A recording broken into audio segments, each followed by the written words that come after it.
Kembali di iNews Malam, pemirsa, Gunung Semeru di Lumajang, Jawa Timur pagi tadi kembali erupsi dengan meluncurkan 2 kali awan panas guguran dengan jarak luncur 1.500 meter ke sisi tenggara atau mengarah ke Besuk Kobokan.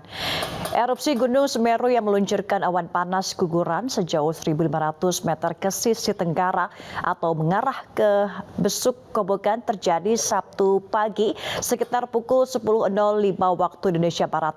Dalam rekaman CCTV milik relawan di Desa Oro-Oro Ombo, Kecamatan Pronojiwo terlihat jelas awan panas guguran dengan volume cukup besar meluncur dari Kawah Jonggring Saloko.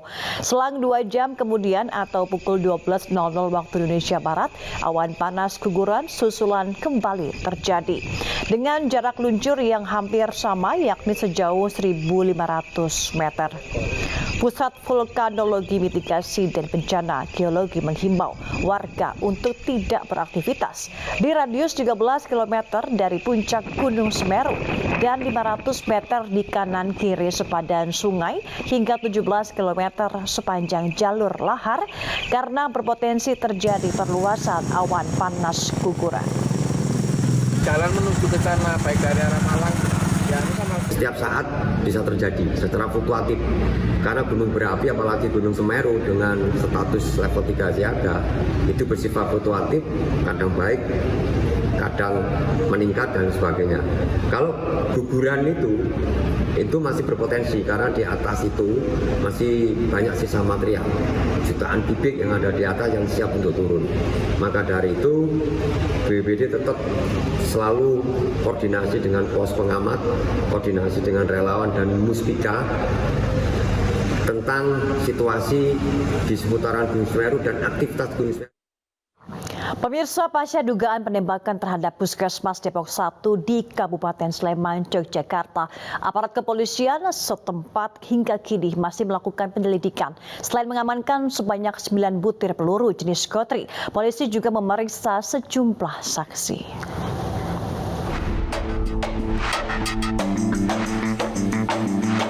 Pasca aksi teror penembakan terhadap Puskesmas Depok 1 Sleman, Yogyakarta, aparat kepolisian setempat langsung menggelar olah TKP.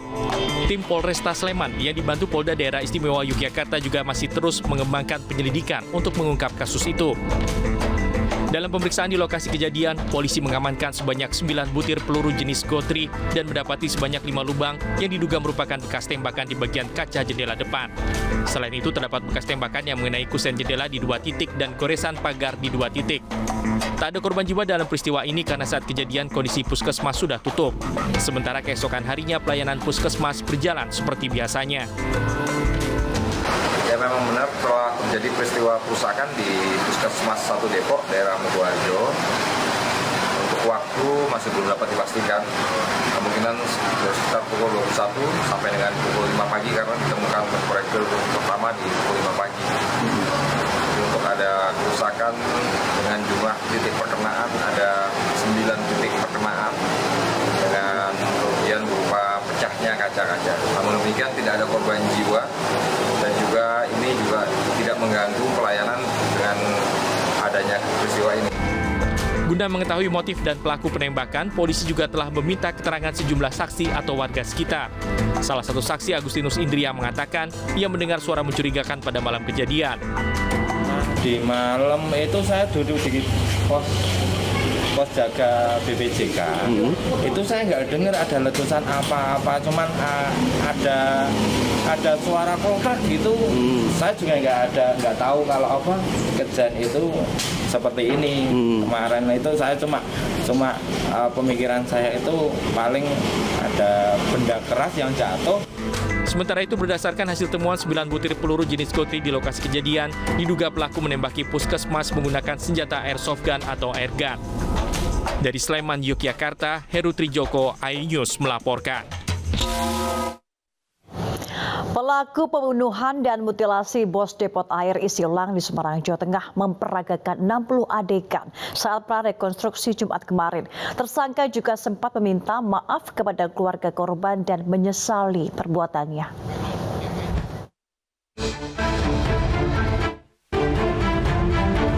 Polrestabes Semarang menggelar prarekonstruksi pembunuhan disertai mutilasi bos depot air di Semarang di lokasi kejadian di Jalan Mula Warman, Tembalang.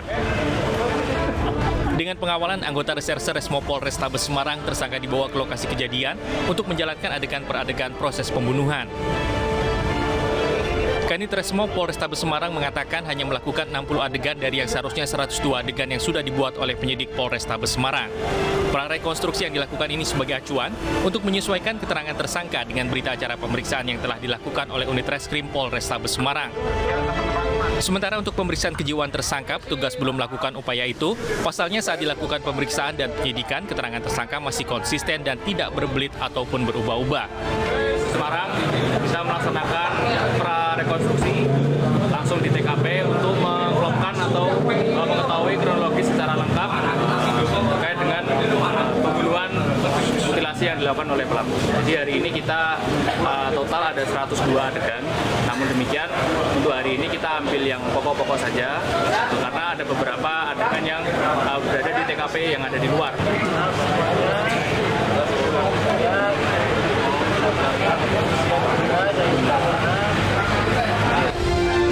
Usai melakukan adegan prarekonstruksi di dalam lokasi depot air isi ulang, tersangka menyampaikan permintaan maaf kepada keluarga korban sebelum kembali ke tahanan Mapolrestabes Semarang. Sebelumnya mayat pria ditemukan warga di sebuah depot air isi ulang Jalan Mula Warman, Kecamatan Tembalang, Kota Semarang. Mayat korban dicor di sela-sela ruko dalam keadaan termutilasi. Mayat ditemukan usai kerabat korban mencium aroma tak sedap dari lokasi. Saat dicek, pemilik bangunan melihat kaki korban yang sudah dalam kondisi dicor. Diketahui korban adalah pemilik usaha depot air isi ulang yang diduga dibunuh beberapa hari lalu. Dari Semarang, Jawa Tengah, Kristadi, iNews melaporkan. Polisi mendalami kasus penemuan mayat tanpa busana yang ditemukan tertutup daun di kebun warga di kawasan Tapos, Depok. Dari hasil otopsi, polisi temukan luka di perut dan pinggul korban.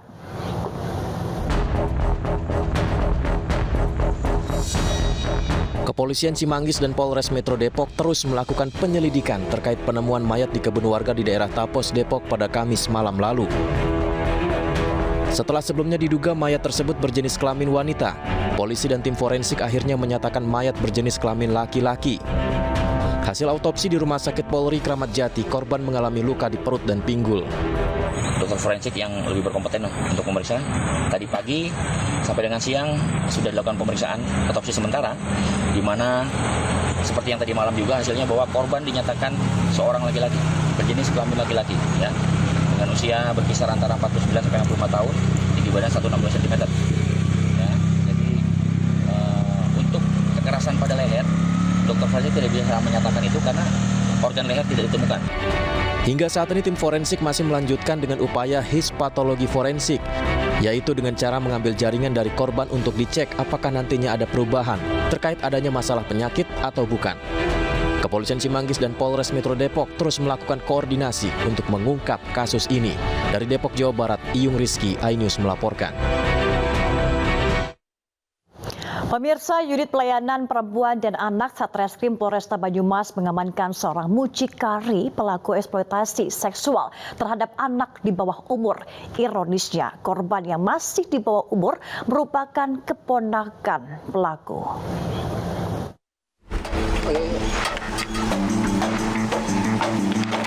Seorang muncikari inisial PA, pelaku tindak pidana perdagangan orang atau eksploitasi seksual terhadap anak di bawah umur diamankan unit pelayanan perempuan dan anak Satreskrim Polresta Banyumas. Kasus ini terungkap setelah adanya laporan dari orang tua korban yang curiga karena anaknya sering dibawa pelaku yang merupakan keluarga korban sendiri. Korban mengaku dijual oleh tantenya kepada pria hidung belang di sebuah hotel di Batu Raden, Jawa Tengah. Saat ditangkap polisi, pelaku sempat mengelak hingga akhirnya mengakui perbuatannya. Dari keterangan pelaku, dirinya menawarkan dan memperdagangkan anak di bawah umur yang merupakan keponakan sendiri kepada pria hidung belang.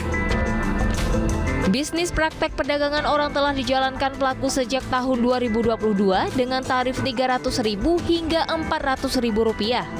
Satreskrim Polresta Banyumas telah ungkap kasus tindak pidana perdagangan orang atau eksploitasi seksual terhadap anak di bawah umur terhadap dua kakak beradik inisial P usia 16 tahun 7 bulan dan inisial V usia 13 tahun. Untuk TKP berada di salah satu hotel di wilayah Baturaden, di mana untuk tersangka ini adalah merupakan kerabat ataupun tante dari korban tersebut.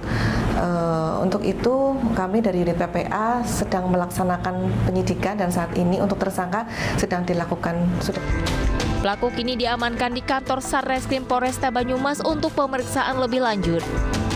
Atas perbuatannya, pelaku dijerat Undang-Undang tentang Perlindungan Anak. Dari Banyumas, Jawa Tengah, Saladin Ayubi, Ainus melaporkan. Pelaku utama pembacokan pelajar SMA di Kota Bogor yang buron sejak Maret lalu akhirnya tertangkap. Kini pelaku yang juga residivis kasus jambret ini diancam hukuman 17 tahun penjara. Pemeriksaan secara maksimal. Tangis keluarga Arya Saputra, pelajar korban pembacokan pecah saat dihadirkan dalam gelar perkara di Mapolresta Bogor Kota. Keluarga berterima kasih karena polisi akhirnya berhasil menangkap pelaku utama yang menewaskan Arya. Kapolres Bogor Kota, Kombes Pol Bismo Teguh Prakoso berjanji akan menuntaskan kasus ini. Bawa aja dia ke makamnya dulu biar lihat makamnya Arya kayak gimana. Dia pengen dikubur apa gimana dia? Hanya tahu hukuman dia aja. Adik saya mau pulang bukan mau tawuran, Pak. Sebelumnya, otak pelaku pembacokan ASR alias Tukul, 17 tahun, warga Kabupaten Bogor ditangkap di Yogyakarta. Dari hasil pemeriksaan, korban dan pelaku tidak ada masalah pribadi. Pelaku menganiaya korban yang hendak menyeberang jalan lantaran mengira korban adalah musuhnya.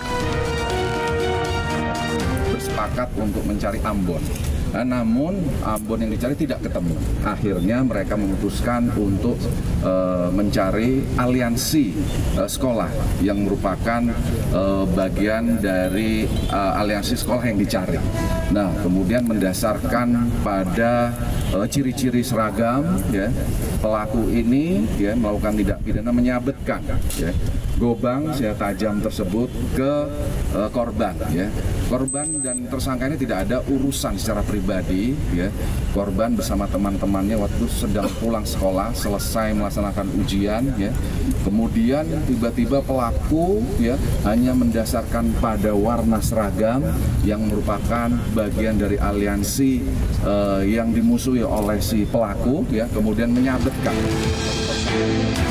Pelaku kini mendekam di sel tahanan Polres Bogor Kota dan terpisah dengan pelaku kriminal lainnya karena masih di bawah umur. Ia dijerat pasal berlapis dengan ancaman hukuman 17 tahun penjara. 10 Maret lalu, Arya Saputra, pelajar SMA tewas dibacok pelajar lain saat hendak menyeberang jalan. Korban tewas di lokasi lantaran luka parah di lehernya.